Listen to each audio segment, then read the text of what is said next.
Hello, everybody. Welcome to the Lawyers webinar on maximizing legal tech investments, short-term wins, and long-term value. I'm very excited today. My name is Gabriel Buigas. I'll be the moderator. I am the EVP for Legal and Compliance Solutions at Integreon. I think we have a great panel to talk about this topic. So I'll take a minute for each of them to introduce themselves. Jenny, could you please introduce yourself? Sure. Hi, everyone. Good afternoon. I'm Jenny Hacker, and I am the Head of Legal Operations at Royal London, which is a UK-based insurer. Great. Suki? Hi, everyone. My name's Suki Ritchie. I am the Legal Operations Manager at Anglo, which is a global mining company. And Robert? Hi everyone, I'm Robert Clark. I'm the General Counsel for Data and Technology at dentsu. Dentsu is a global media, creative and transformation agency based out of Japan with about 65,000 employees and a legal and compliance team of about 300 people, just for context. Great, thank you all. So as we launch into this topic, I wanted to start by highlighting the Thomson Reuters Institute just came out with their State of Corporate Legal Department yearly report. I think it's a good read because there's a lot of rich information in there, but particularly germane to this panel is it talked that the number one strategic priority in 2026 for lawyers in the UK and legal departments in the UK and legal departments in mainland Europe is technology. And so I think we're fortuitous in terms of the timing, and it looks like a lot of people will be undertaking legal tech investments and implementations in 2026. But I always like to start that before you get to the point of selecting a tool and deploying a tool, what are some of the key foundational elements that are necessary based on your experiences before getting to that stage? Jenny, would you like to share with us what you've learned as you've implemented these technology tools? Yeah, of course, no problem. For me, it is always about the process and the data that you have before you even begin looking for a tool, let alone implementing a tool. We at Royal London implemented a front door system and a matter and document management system back in 2021. But prior to that, we hadn't any technology at all other than Outlook. So everything lived in lawyers' inboxes, contracts lived in shared network drives or even worse, cupboards. And we wanted a way of understanding what the team were doing, the volumes of work we were doing for the business, the types of work that we were doing, just one, to have some transparency amongst the team, if nothing else. Even before we looked at how we could update stakeholders on what we were doing. So in order to get that transparency, I suppose, we wanted a front door system so that we could have a central place for instructions to come into the team so that we could start to assess what the team were working on, whether that was what we wanted them to work on, whether that was aligned with the priorities of the business, and also to see if there were things that actually we could self-serve to the business. So we looked at just going to get a piece of technology to do that for us, but it came apparent very quickly that actually we couldn't go and look for something if we didn't know what we were doing. So we had to take around 6 months to undertake a bit of an activity analysis where each of our lawyers had to manually document in an Excel spreadsheet what they were doing, what the type of work they were doing, the areas of the business, in order that we could actually build a bit of a picture around what our data points or taxonomy would be for the system in the first place.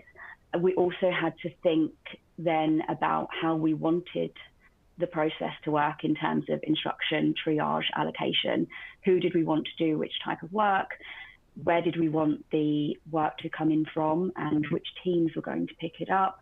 So there was around 7 months worth of work actually to put into to put all of our sort of data into one place, and then work out what our risk appetite was and where we wanted things to be. So super important actually, and we thought we would have some technology up and running within about 3 months.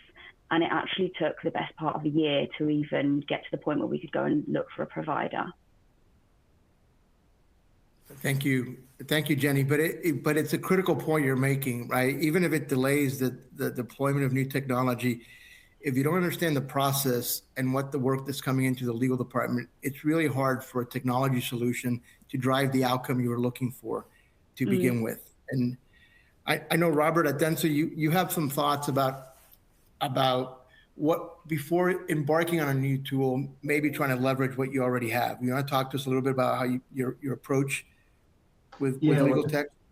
Sure, Gabriel. Well, firstly, just to say, I completely agree with everything that Jenny's just said there, and I can speak from bitter experience about if you don't get that part right, it can certainly lead to problems. I think just before we get on to some of the existing technology that you might have at your fingertips, but perhaps haven't considered using, I just thought it would be helpful to add maybe one thing to what Jenny had said there, which is, again, speaking from bitter experience, unless you are able to clearly articulate to everybody what it is you are trying to do and why you're trying to do it, then you are going to get a little bit stuck when you start to explore some of the processes and understand what data you have and how you might deploy it. Because certainly one of my learnings is that we were able to do that at dentsu. We were able to talk about, okay, in this part of the business, we want to we want to ensure that we've got a front door. We want to consolidate where our contracts are stored. We do want to deliver a service back to the business that enables them to move more quickly.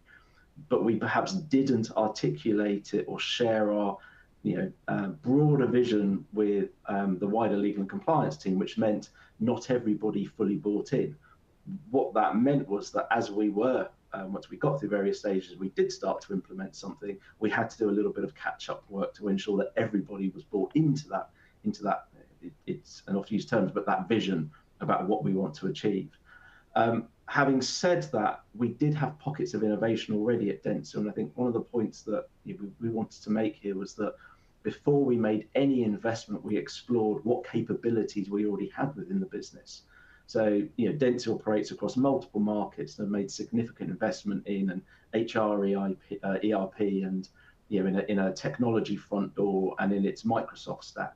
So we went and looked at, well, what can we do? What little things might we do now that would set us up for success? Going back to Jenny's point around thinking about the process and right now we're not storing our contracts anywhere. So why don't we think about storing them in a SharePoint site? Why don't we look at what internal capability we had to just build something on top of that SharePoint site that would allow us to collect data about the contracts that we're putting in there.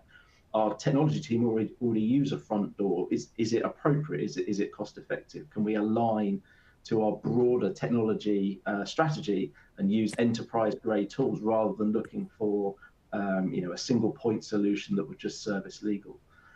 So plenty more examples of how we thought about what capability we already had. But I think, and it's again, it's often repeated on these sorts of webinars, explore what you've got first, understand if that will meet your need, because if it does, you don't necessarily need to embark on a 6-month process to bring in a new vendor whose technology you might not fully understand even once you've made that purchase.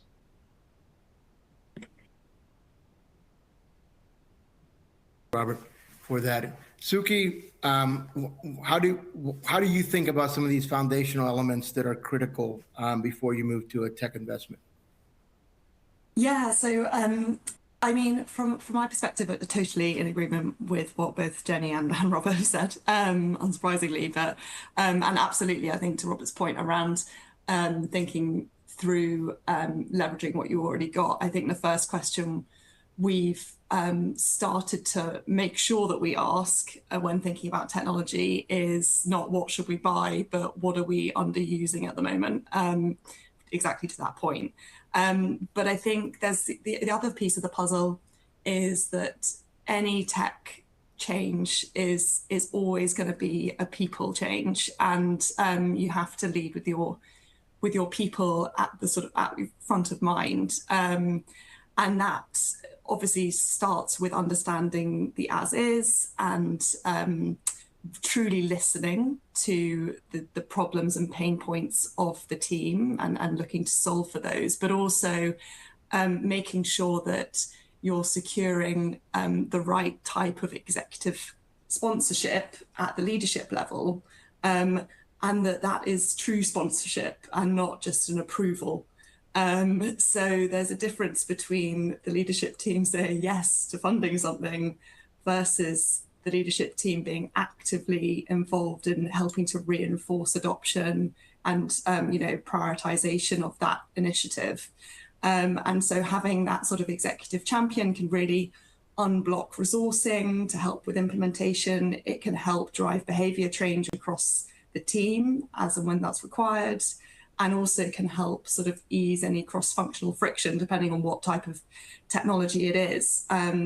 So I've seen it I think over the course of my experience, different technology projects we've had, and the level of that sponsorship has made a massive difference in helping to drive that adoption and help solve the problems that we're looking to solve through that solution. It's an excellent point. Everything everybody on the panel has said, but I liked also that focus on the executive sponsor, because that can be the difference between success and failure as you roll out a new tool. So now we've gotten to the point that we've looked at what we have already. We've made a decision on whether we can repurpose or better use existing tools, or we've decided to invest in a new legal technology tool. This tends to be a longer slog sometimes than people expect, but how do you go about doing quick wins that drive momentum? And I'll start with you, Robert, about how you thought about with deploying legal tech tools, how you demonstrate quick wins. Yeah, thanks, Gabriel. So I thought it actually might be helpful to take a slightly opposite view to begin with. Everybody wants to identify quick wins. Again, it's a repeated phrase. It's just come up on a project that we're doing internally at the moment. But I think they need to come with a health warning. So we'll come on to what the quick wins are first, but we'll start with the health warning. And the health warning is that if you go back to the start of the project, the initiative, the journey, however you phrased it, what you're probably trying to do in your organization is transform something. And that transformation is going to be difficult. I don't know anyone in the industry that has said, oh yeah, we did a technology transformation. It was really simple. It was really easy. It's not. Technology, it doesn't work like that. So quick wins are great and they can build momentum. But if those quick wins are merely incremental to existing processes or things that you are currently doing, they may not, and I say may not, get you towards your transformation as quickly as you desire. They might be great in and of themselves, but if you're simply refining an existing process, but really the process itself was or is old, antiquated, doesn't actually work, then you're not going to progress towards your ultimate goal as quickly as you would like. And Gabriel, you made the point, and I think it's valid. You've given the answer already, which is quick wins are often not quick wins. They require a lot more work and effort than certainly we had appreciated when we were trying to identify what quick wins were. So I come at this from a perspective of we have tried this in some cases and it hasn't always worked, but momentum can be important. It can be important to demonstrate to the broader group. Suki mentioned they're a cross-functional group of people that are probably trying to help you complete your transformation. So you might have people from technology, from operations, program manager, everyone trying to come together to achieve a goal. Momentum is important because it's much harder to move something that's already going than it is to hit it if it's just stationary. Something we identified was, so to give an example, like Jenny, we implemented a legal front door matter management and contract solution. But what we did, and perhaps we shouldn't have, but we did identify those parts of our team that we thought we could get up and running more quickly. So in some of our bigger markets that already had a bit of technology that were sort of interconnected with business processes, we thought, well, we'll get to that bit, but for now, let's get going on some of the smaller teams who perhaps have nothing, but we can get momentum, we can iron out any problems as part of the implementation process.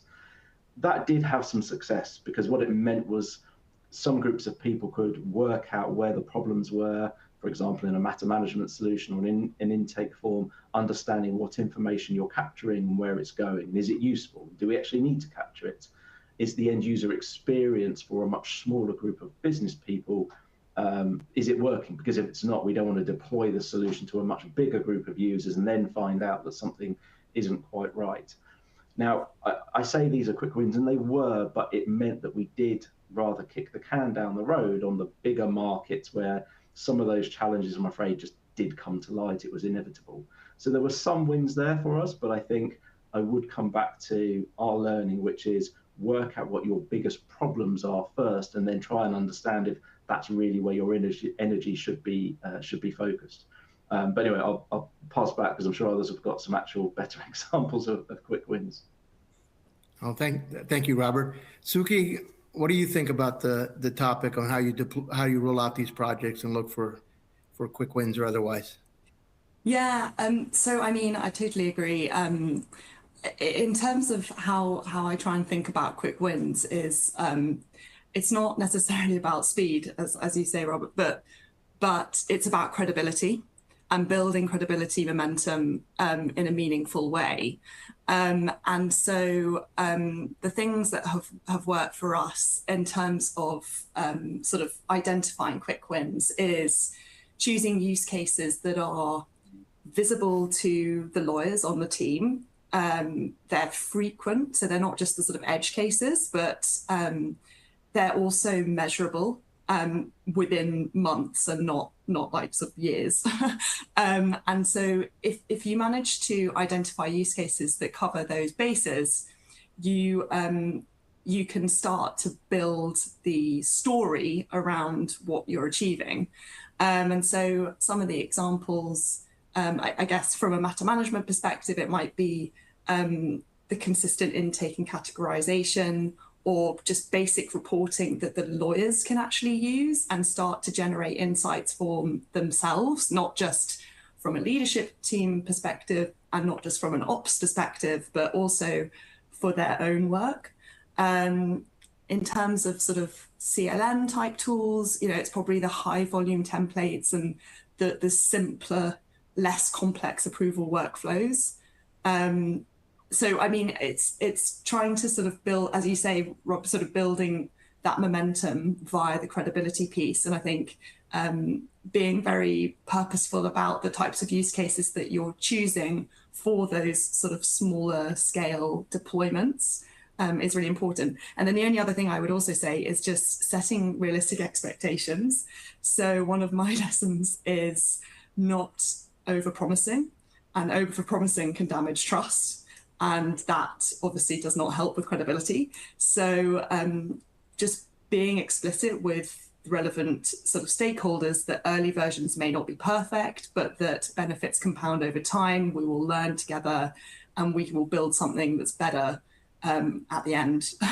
So I think, not being overzealous on promising the world up front, but building that credibility as you go as part of the journey. Thank you for that, and agree, right? That can hurt your credibility if you overpromise. It's always better to underpromise and overdeliver, so to speak. But Jenny, talk to us a bit about how you think about this topic. Sure, no problem. I'm definitely guilty of maybe not overpromising, but being overly positive about things.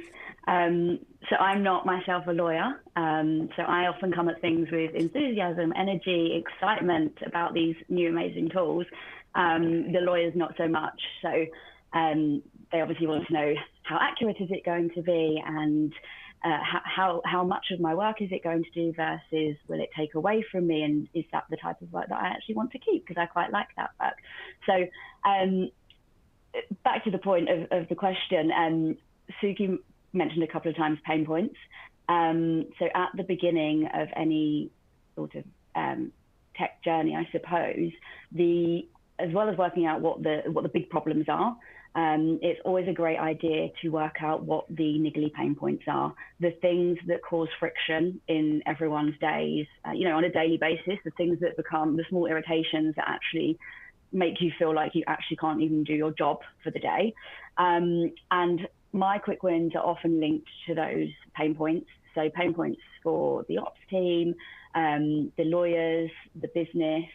What are those pain points? How does this tech fix those pain points? And as soon as that pain point is fixed, it's really great to be able to just shout that from the rooftops and use it as a quick success story and often remind people when they're saying, well, we've got this tech now, it's not really doing very much, I can't really see how it's going to work. Just remind them, yeah, but last week you were saying there was no transparency in the team and you weren't sure what someone was doing. Now you can see what they're doing.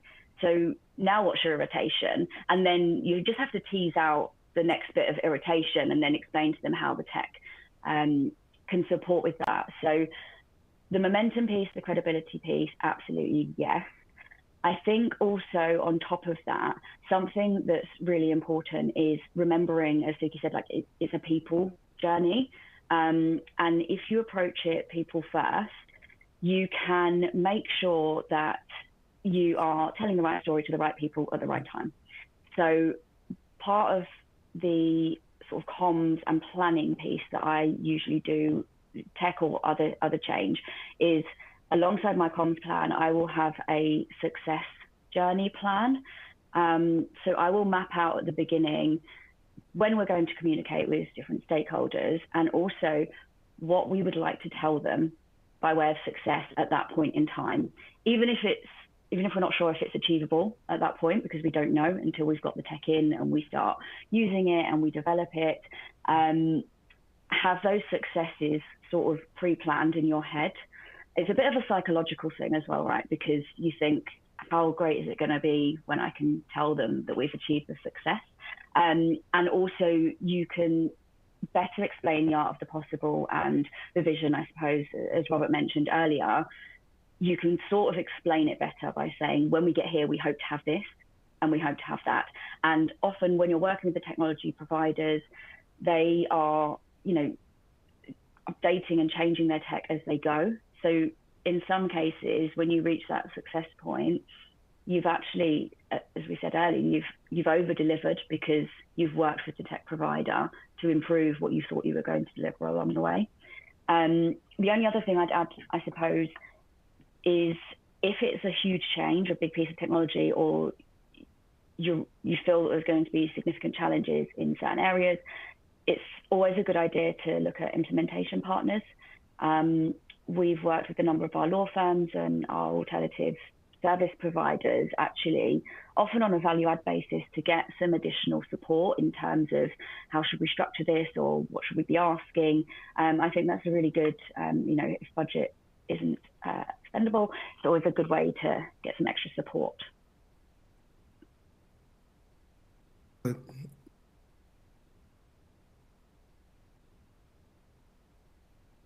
Well, Gabriel, I've lost your sound there.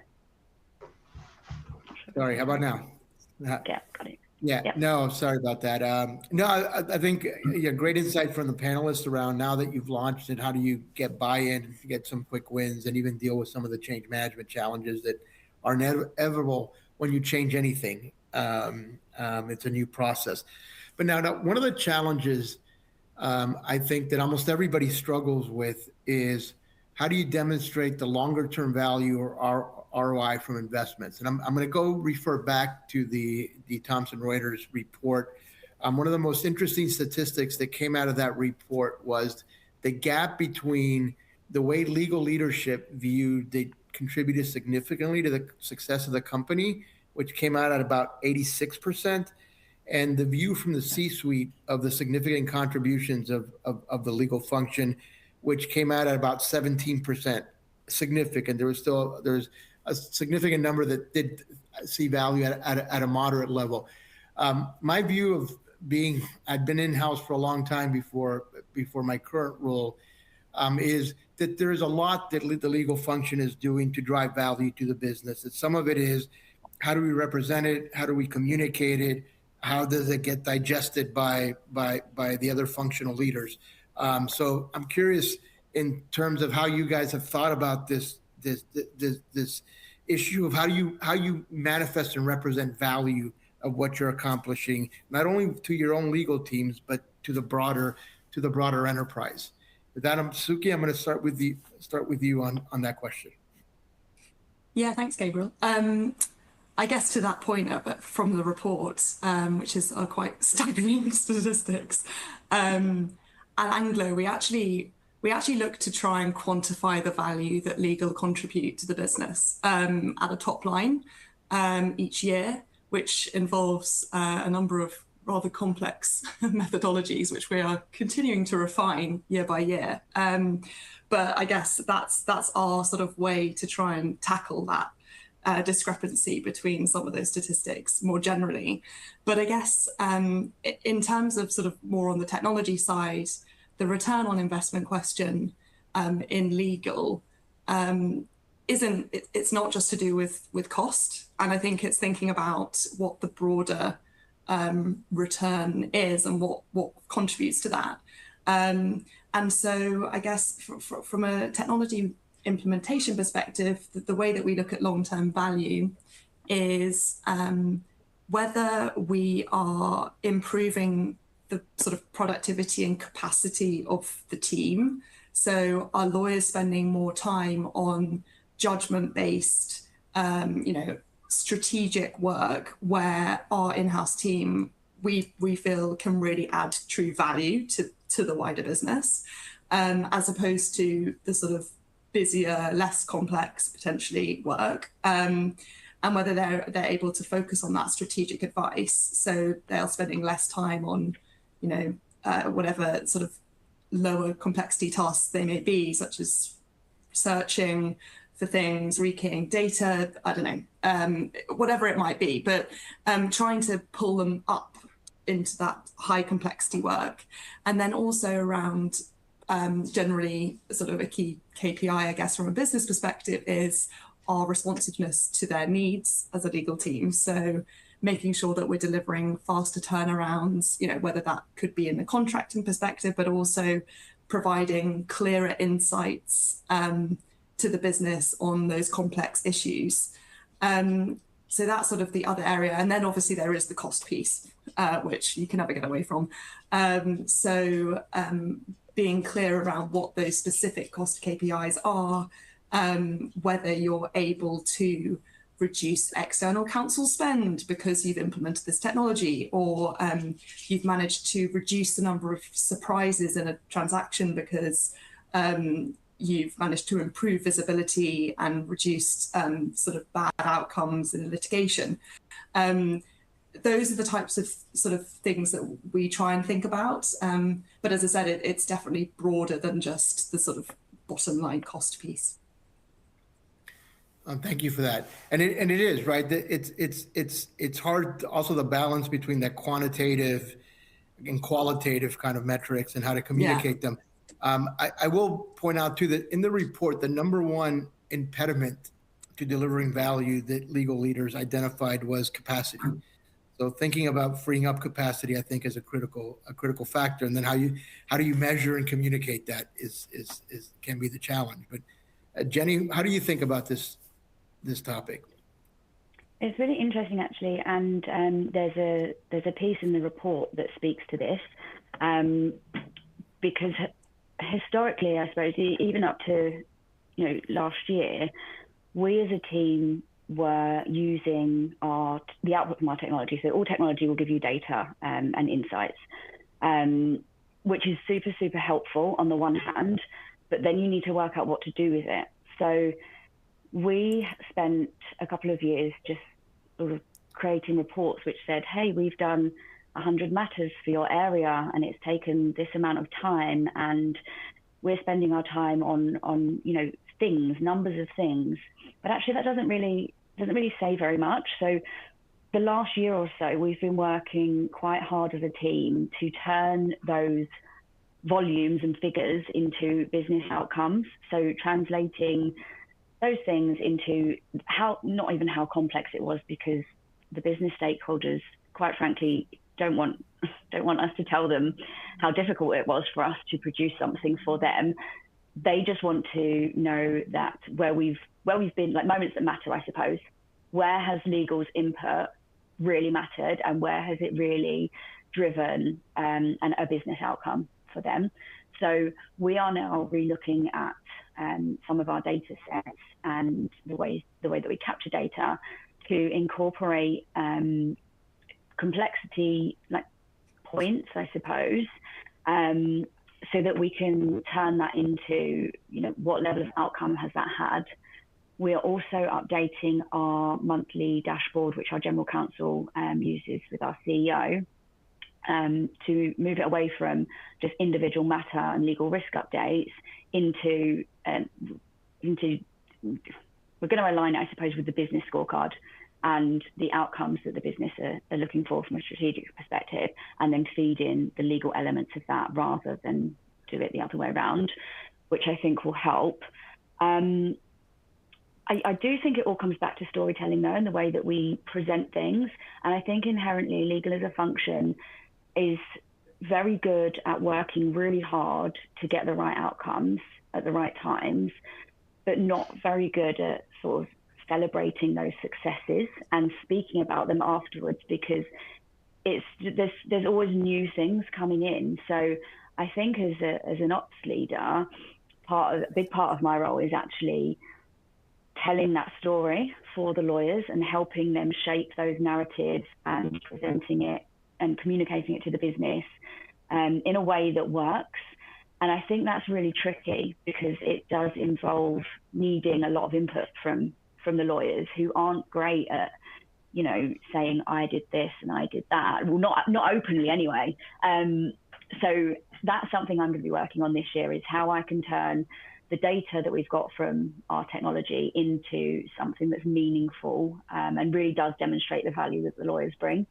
So that's how, I haven't cracked it, but that's something that I'm working on this year. Okay, thank you. No, that's very helpful. And to your point of translating data to business outcomes is critical, because that's how your business clients will help interpret the value that you're adding to them. But Robert, how have you thought about this topic?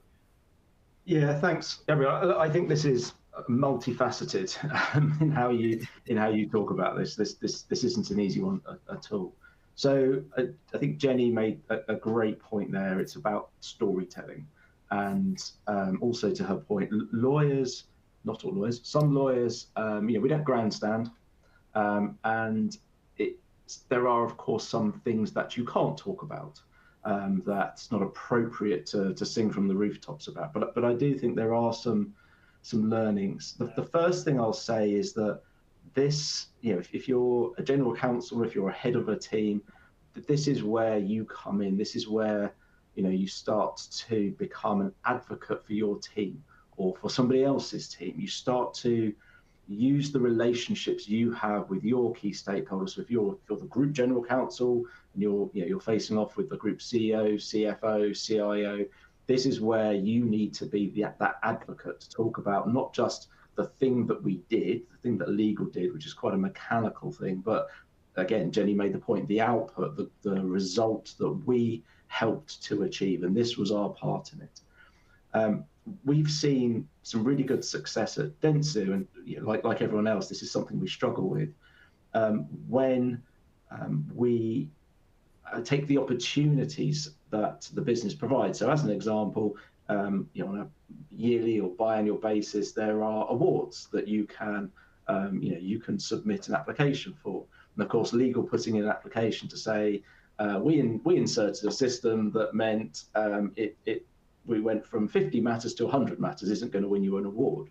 If, however, you're able to submit an application that says, partnering with this part of the business and that part of the business, we won a client, or we developed a product or a tool, or even if it's something internal, we developed whatever it is, piece of technology that helps to achieve this goal.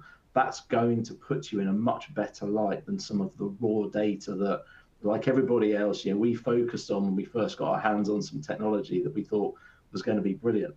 One of the reasons that we thought it was going to be brilliant was because for many years prior, we would go to the sorts of meetings where HR can, pull data from its ERP, and finance can pull it from its ERP, and technology can show all of this whizzy stuff, and we turn up with a pad and a pen and a drawing we did that shows roughly how much stuff that we've been doing in that past year. Now, I'm over exaggerating, of course, but it isn't a million miles away from what was actually happening. So going in with pure data around, we did 500 contracts, for example, again, means nothing if there's no story around it. Okay, well, what contracts did we do? What pitches did we win? In what context was this contract? Let's talk about a big transformational deal for the business and our role in that. If we've done M&A, again, let's talk about that in a way that shows how we were able to overcome issues, how we put solutions in place. Talking about the work that we do, not in the pure nuts and bolts of legal speak, but thinking about language that our business colleagues understand and will relate to. And that's not easy. And for most lawyers, that's a bit of a transition, particularly if you become from a private practice into in-house.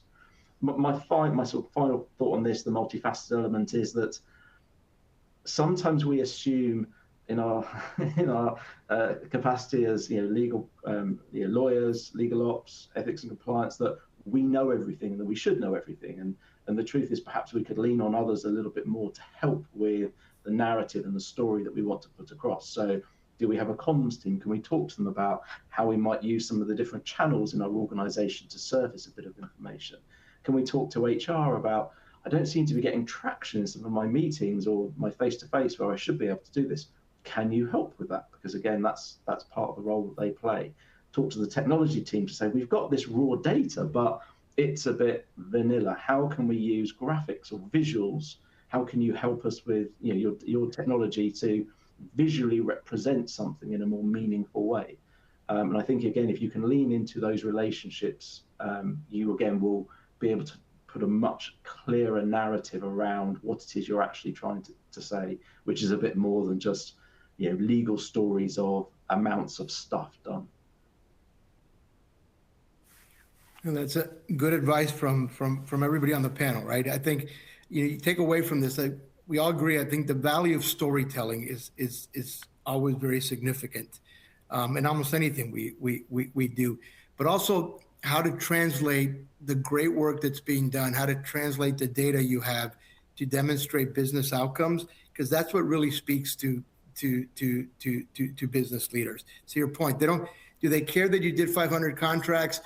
Not as just a data point, but if it's like we won 10 strategic deals that were critical to the strategy of the company, to a new business they wanted to get in, and let me tell you how we did that resonates incredibly well. Or let me tell you how we reduced the sales cycle by 20 days in contracting and what that really means to the business. So those are all excellent points and things that study that indicated the gap between legal's perception, the business perception, a good opportunity for everybody to continue to improve on how we do a better job of demonstrating our value to the business. Because the more value the business perceives, the easier it is to get funding, the easier it is to get investments in new legal tech tools. All of that is kind of becomes a more virtuous circle. So with that, we have managed to time well. We have some time for questions. These are great panelists with lots of real world experience. So if anybody in the audience has a question that they'd like to make, it's an excellent time to do so. Gabriel, just while we're waiting for any questions to come, I think Suki made a really good point earlier, just on the return on investment. And I think just thinking about it in the context of a piece of legal technology, and everything you just said there was very relevant, because it is actually quite hard to show a pound for pound improvement on something from a legal tech investment. So someone a lot cleverer than I has written on this, and the expression that they used was, it's about a portfolio of benefits, which I think is exactly what you were just talking about. So it's, yes, I can, if I was really pushed, perhaps show a pound for pound, we spent 100, actually we've made 100, we've made 150 back. Great, but it doesn't tell the whole story. And Suki talked as well about efficiencies, which of course is the buzzword at the moment, particularly around any kind of AI investment. I can be more efficient, but we need to be able to articulate that in a way that, one, finance doesn't mean, okay, well, you need fewer lawyers then, don't you, if you're all being more efficient, and put a story around it. But the other one that I think keeps coming around is employee retention and morale. And I just think it is, particularly now, very relevant when you're thinking about an investment and maximizing that investment, because Jenny made the very good point earlier. If your teams, if your people are bought into what you're trying to do and are using it, it becomes a huge retention tool. It actually makes their lives easier, so their morale perhaps goes up. And I've definitely got 1 or 2 stories about people I've spoken to in the last few weeks who have said somebody left their team, they resigned, no problem at all, went elsewhere. And then they received an email to say, oh, they haven't got this tool, or they don't have that capability, and I feel like I've lost a crutch in that regard. So I don't think we should underestimate how good technology investment really can lift our teams in other ways than just showing we helped secure a deal type mentality. Absolutely. Excellent point, Robert. So we do have some questions, and since we talked about technology tools, we have one question that want to know, in your experience, what tool created the most value for your teams? And this is, the context is the person's coming from a legal department that has very few tools and limited funding. So if you are prioritizing your first legal tech tool, what are your thoughts on each of your thoughts on that? I can go first on that one if everyone's happy. Please. To. So for us, before we looked at legal tech tools, we actually needed to understand how much we were spending with external counsel. So and the reason for that was that I needed investment, and the way that I could get investment for a tech tool was to work out how much we were spending externally and then demonstrate how we could avoid cost and then reinvest it for technology. So we actually just used Power BI, so it's a snap in the Microsoft suite, and we set up a very basic spreadsheet which we had our law firms input to each month, and we fed that into a Power BI tool, which then gave us a ton of data, which enabled us to work out where we were spending, what we were spending, and then ask some questions about why we were spending that. Why couldn't the internal team do those things? Why couldn't the business teams do those things? Why did they need to go external? And we used that to then reduce some external costs and reinvest into some technology. And for us, that small piece of work, one, it enabled us to have the money that we needed, but two, it actually demonstrated really quickly to the internal team and our IT team how much change we could facilitate just from looking at our Microsoft suite. So I think if you're in a team that doesn't have any technology and is looking to buy a tool, I'd probably go back to what we said earlier, and what's your pain point? Where are your blind spots? What is it that you don't know, or what questions or what decisions do you need to make in order to decide what tech, and sort of start from there and work your way backwards? Thank you, Jenny. Agree. Suki? Yeah. No, I was going to say, I absolutely, totally agree with that. I think the pain point piece is so important, but also trying to play back to what is the sort of vision of the function and what you're trying to achieve as a function, and then thinking about what tools could sort of support in telling the story around that vision. So, I think it sort of depends on what that looks like. But to your point, Jenny, and I think to the sort of one of the first points was you actually probably have quite a lot of tooling already, which may not need the investment, and that if you're able to leverage any of that tool to help start to tell the story, you can gain that momentum to then be able to invest elsewhere.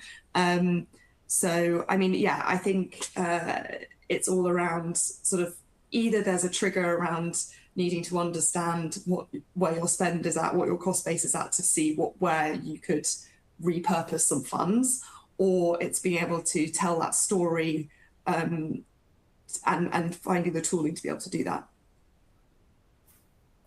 Great, thank you. Robert, anything to add? I think all those points are very valid. It's what is your biggest problem? Because that would be where you would want to focus your attention. So to give you an example, for us, it was how do we manage the multiple channels through which we were being contacted to request legal support and legal advice. And we had no way of funneling that. We had no way of being able to understand where it was coming from and on what basis. There was no sort of pipeline that we could see. And at the time, we had nothing. We had you might have G Suite, you might have Microsoft.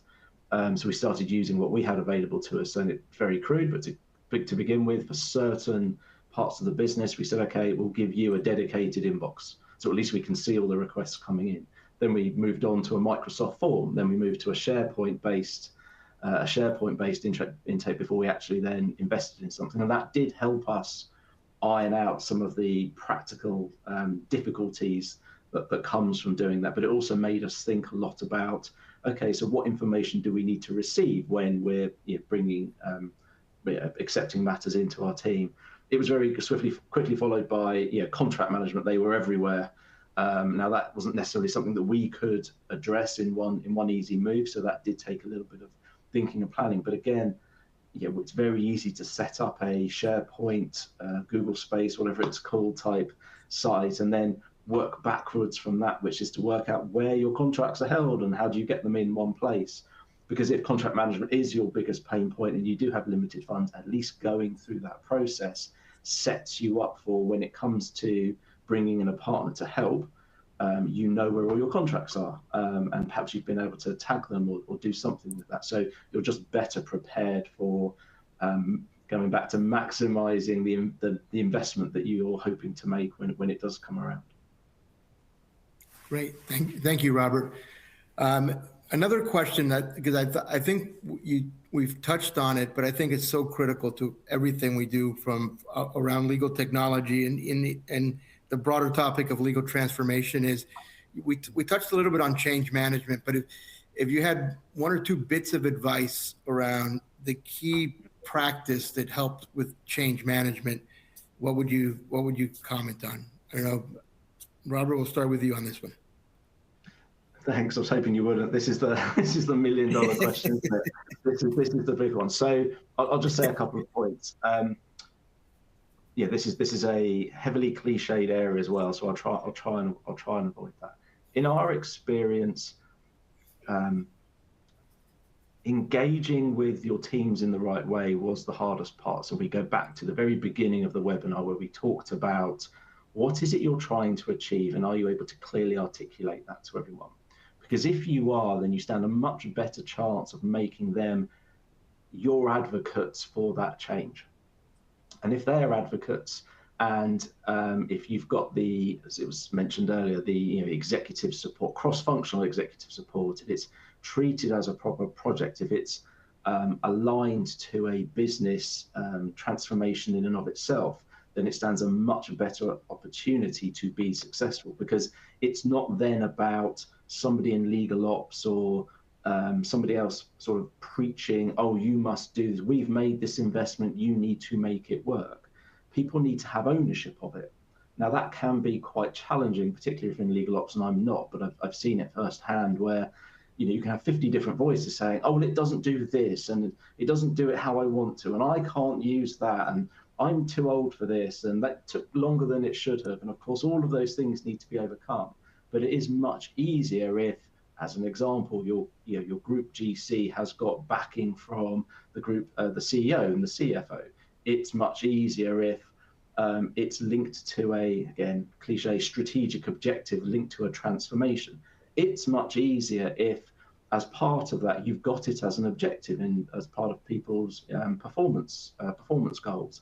It's much easier when you actually frame it in a way where people can see the benefit to them, such as guys, if we all want to be, team leaders or GCs, and as you want to progress through your career, this is going to be a key part of how you lead a function, or how you demonstrate to the broader business that legal isn't an island and will actually adapt to change and can move with the times and can utilize technology to deliver a service like everybody else does. So just reframing it in such a way that people see the benefits to them rather than seeing it as something being imposed on them. And thank you, Robert. Now, Jenny, I had seen in your bio that you talk about the cultural, the importance of culture and change. So I'll give you a little bit of the culture angle. What have you learned in terms of what's been an effective practice for driving change? Sure. I am known as the queen of forced fun within my team. So I like to gamify things. I don't know if this is all lawyers, but the lawyers at Royal London love competition. So if anything is going to get them involved and maybe not on board, but involved with something, it's to gamify it. So for technology specifically, there will always be some element of competition. So starting small, so I'll talk about our Copilot challenge, for example. We've had Copilot for around a year. The lawyers have been using it on and off. And in order to really get them into using it, we've got a 6-week challenge. So each week there'll be a different legal challenge for them to use their Copilot with, and there'll be prizes at the end. Everyone's excited to do this. Everyone is going to do it. So, there's a reason for doing it because there's a prize at the end. Never mind for the past 12 months, the reason to do it was sort of to improve their efficiency and speed up their ways of working. But things like that will always help in any sort of change program. I don't know how many people on this webinar attended the in-house day earlier this week for the lawyer, their transformation summit. There was a performance psychologist who did the keynote session in the morning. It was absolutely fantastic. And he talked about think, feel, act. So in order to have people act in a certain way, you need to change the way that they think, which will change the way that they feel about something and the way that they act. And he also talked about human nature, to your point, Rob, about compliance. If someone tells you, okay, you're now going to stop doing this and you're going to start doing that, and you must comply, it's human nature to just have an allergic reaction to that and think, I don't want to do that. I'm not being told what to do. So then you feel negative towards whatever it is. So I think this translates really well into change management. So you need to work your way back from, okay, how do I want people to act? How do I want people to engage with this technology? How do they need to feel about it? And how do they need to think about it? So you sort of need to have some kind of, magic wand to wave to change people's minds. No, you have to make sure that you've got people thinking in the right way. And it all comes back to what we said earlier, the motivations for people wanting to use it. What's it going to solve for them? How is it going to work? I think the other thing I would also mention is that legal tech is not just a launch day.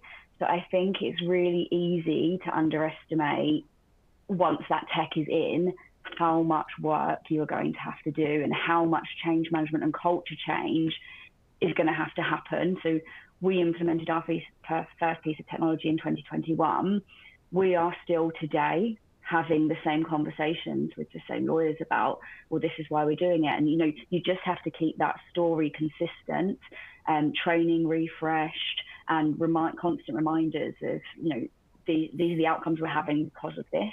And I think, I've had people also leave the team and call up and say, oh my goodness, I did not know how lucky we were to even have these systems in place.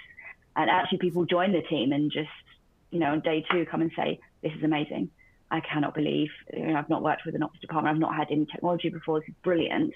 And I just think, goodness me, this is literally the tip of the iceberg, guys. Wait until we have the contract review tool, which is on my wish list this year. So, thank you for that, Jenny. Suki, want to Yeah, share your I'll thoughts just on. I'll be very brief because I totally agree with everything you guys have said. But I think it's the human piece. You know, change management programs, you can go through the motions, do all the right things, get the comms out, keep the comms going, but it's all about people, and it is ultimately about relationships. It's about someone changing the way that they experience something and the way that they do things, and that's very deeply personal. And it depends on how big your legal department is as to sort of how to approach this. But at Anglo, for example, we've got about 100 lawyers. And so we're going through a sort of technology implementation, re-implementation of a matter management system at the moment. And to be honest, I'm getting to the point where, as an ops team, there's 4 of us.